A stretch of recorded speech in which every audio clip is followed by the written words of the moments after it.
Dear friends, welcome back to another video. आज हम यहाँ पर डिस्कस करने वाले हैं त्रैमासिक परीक्षा 2024-25 कक्षा 11 के अर्थशास्त्र विषय के पूरे क्वेश्चन पेपर को और इसके पूरे सॉल्यूशन को।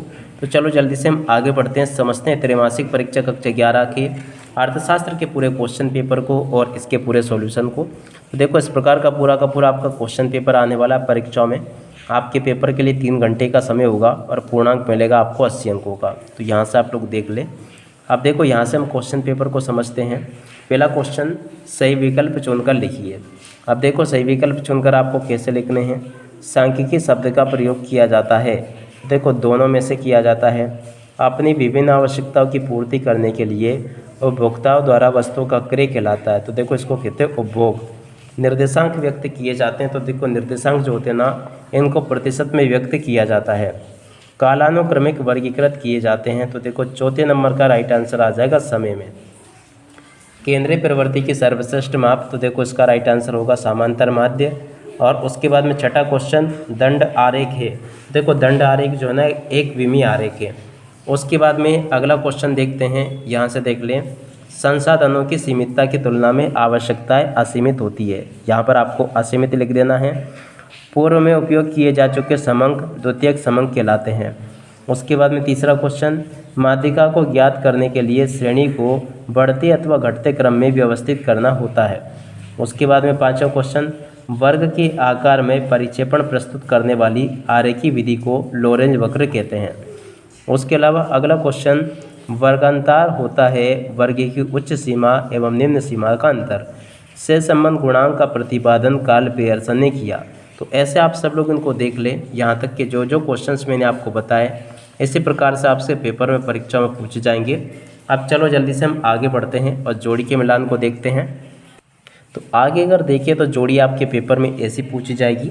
जोड़ी में पहला क्वेश्चन, स्वयं एकत्रित की गई सूचनाएं। तो देखो, इनको कहते हैं प्राथमिक आंकड़े। सबसे अधिक आने वाला मूल्य। तो देखो, बहुलक होगा। दो चरों के बीच संबंध से संबंध होगा। संचयी आवृत्ति, इसकी जोड़ी मिल जाएगी चुनी गई इकाइयाँ। छात्रों की बुद्धिमत्ता, इसकी जोड़ी मिल जाएगी गुणात्मक आंकड़ों से। प्रतिदर्श की जोड़ी मिल जाएगी माध्यिका से। और द्वितीयक समंक की जोड़ी मिलेगी प्रकाशित आंकड़ों से। और द्विमिमीय चित्र की जोड़ी मिल जाएगी आयत चित्र से।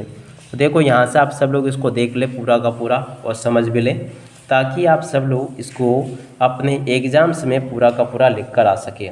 अब इसके बाद में देखिएगा, यहाँ पर आपसे सत्य असत्य पूछे गए हैं। सत्य असत्य में पहला क्वेश्चन, लोरेंज वक्र के द्वारा तुलनात्मक अध्ययन किया जा सकता है, सत्य होगा। सांख्यिकीय विधियाँ पूर्ण रूप से सत्य होती है, असत्य हो जाएगा। सूचक स्वयं प्रश्नावली भरते हैं, सत्य होगा। घंटा दिन सप्ताह भौगोलिक वर्गीकरण का उदाहरण है, असत्य होगा। समांतर माध्यिका चित्र में प्रदर्शन संभव है, असत्य हो जाएगा। वृत्त चित्र के केंद्र पर कुल 360 डिग्री का कोण होता है, ये भी आपका सत्य होगा। तो यहाँ तक कि इन क्वेश्चन को देख लो आप सब लोग और पूरा का पूरा समझ भी लो। अब इसके बाद में हम इधर आ जाते हैं, इन क्वेश्चन को देखते हैं।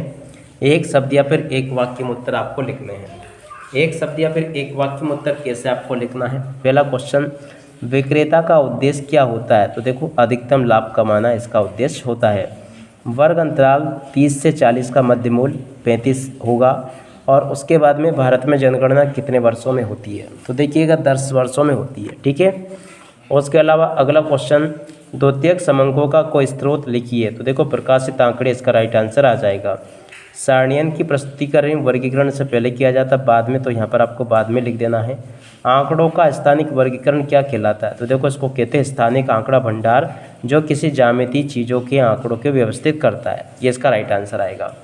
अब इसके बाद में देखो, इन क्वेश्चन को देख लो। धनात्मक से संबंध किसे कहते हैं। अर्थशास्त्र में छात्रों के प्राप्तांक दिए गए हैं। और उसके बाद में देखो, इन क्वेश्चन को भी देख लो। यहाँ से मैंने आपको सभी के सभी क्वेश्चंस ये बता दिए। उम्मीद करता हूँ कि आप सब लोग इनको अच्छे से समझ भी लोगे।